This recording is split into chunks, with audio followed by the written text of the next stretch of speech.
Éducast. 6e A, français, Madame Vachon.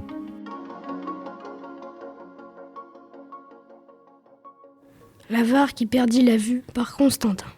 Il était une fois dans un pays très lointain, un vieil homme immensément riche et terriblement avare. Un jour, en chemin, il rencontra un pauvre qui lui demanda l'aumône. « Passe ton chemin, Pouilleux, je ne suis pas fou au point de t'aider, » lui répondit-il. À ce moment, le pauvre se transforma en fée. Elle lui dit « Pour te punir de ton avarice, tu perdras progressivement la vue à partir d'aujourd'hui. » Cet homme riche sombra dans l'ennui, mais il se souvient d'un sage qui lui devait 15 écus d'or. Il le fit venir et lui dit « Toi qui es sage et qui sais tout, j'annulerai ta dette envers moi si tu m'apprends comment retrouver la vue. » Le sage lui répondit « Une légende raconte que dans un pays très lointain, une fontaine donne de l'eau qui fait retrouver la vue. Va donc, sage, ta dette est annulée. » Aussitôt, il appela son fils et lui fit part de la légende. Son fils lui répondit « Tu ne dois point t'inquiéter, père.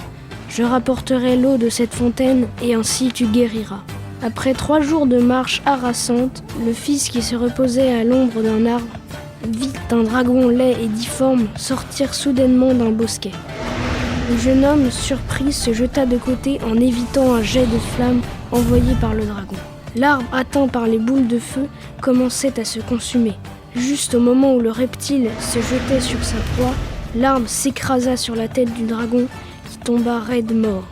Rassuré, le jeune homme reprit son chemin. Depuis plusieurs jours, le garçon qui vivait dans la misère était obligé de voler pour se nourrir et, un jour, alors qu'il marchait sur le chemin, il entendit une plainte qui venait d'un bois hanté. Non sans hésitation, il se rua dans la forêt et découvrit un nain piégé dans une fosse à ours. Le nain lui cria « Délivre-moi de ce trou, je t'en prie, noble étranger. » Le garçon lui lança une corde pour faire remonter le nain. « Pour te récompenser de ton courage, je te fais don de mes bottes de 7 lieues. » Après avoir remercié le nain, le jeune homme se remit en route. Et comme il avançait à grande allure, il trouva rapidement la fontaine miraculeuse. Aussitôt, il sortit de sa musette une outre en peau de lynx et la remplit de l'eau pure de la fontaine, et il repartit rapidement. Quand il arriva à la demeure de son père, il lui conta toute son histoire. « J'ai affronté un dragon et marché des jours durant. J'ai sauvé un nain d'une fosse à ours et il m'a donné des bottes de 7 lieues. » Le vieillard but l'eau et recouvrit la vue. Pour remercier son fils, le vieillard lui proposa d'épouser la fille de l'un de ses amis, qui était roi d'un grand pays. Le jour des noces arriva. Des centaines d'invités étaient là, dans un immense château. Après la cérémonie, une fête magnifique eut lieu jusqu'à l'aube. Les 2 époux vécurent heureux et eurent beaucoup d'enfants. L'avare qui perdit la vue, Constantin Flouriot. 6e A. La fontaine magique, par Justin Ponce. Il était une fois un vieux marchand qui perdait la vue. Cet homme était très riche. Un jour qu'il vendait ses marchandises, un homme vint à passer devant son stand. Quand il vit que le marchand mélangeait toutes ses marchandises, il lui demanda pourquoi il mélangeait les colliers avec les bagues. Le marchand lui répondit qu'il perdait la vue. L'homme lui raconta qu'il existait une fontaine dont l'eau redonnait la vue. Le vieil homme, pour le remercier, lui donna un collier en diamant. Le lendemain, il demanda à son petit-fils d'aller chercher la fontaine. Une fois ses affaires prêtes, le jeune homme partit. Il commença son voyage à travers les plaines, puis la montagne. Il marchait, quand soudain, il entendit un bruit. C'était comme un ronflement qui venait de derrière lui. Il se retourna, doucement, et aperçut un dragon endormi. Il essaya de s'éloigner le plus lentement possible. Mais malheureusement, il marcha sur une branche et le dragon se réveilla. Ce reptile n'était pas comme les autres. Il ne crachait pas du feu, mais de la glace. Le dragon s'énerva et envoyait des boules de glace partout autour de lui, rendant le sol gelé et glissant. Heureusement, le jeune homme avait une idée.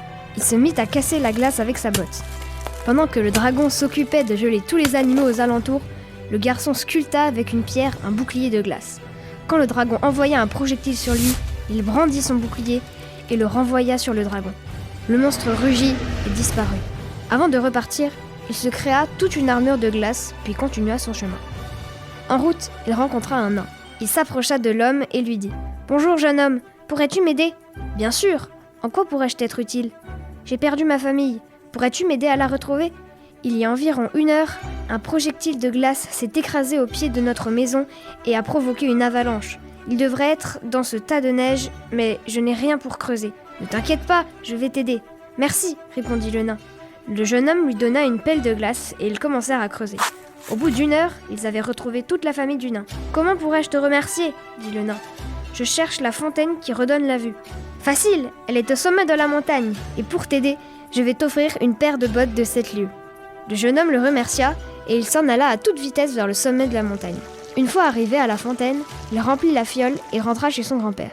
5 minutes plus tard à peine, le garçon était chez lui. Il donna la fiole à son grand-père qui retrouva instantanément la vue.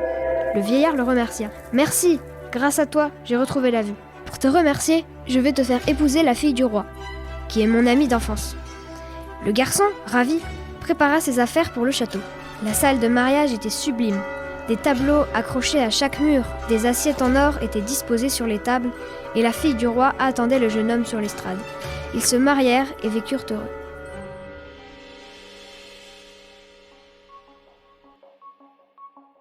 La fontaine magique. Justin Ponce, 6e A. Educast.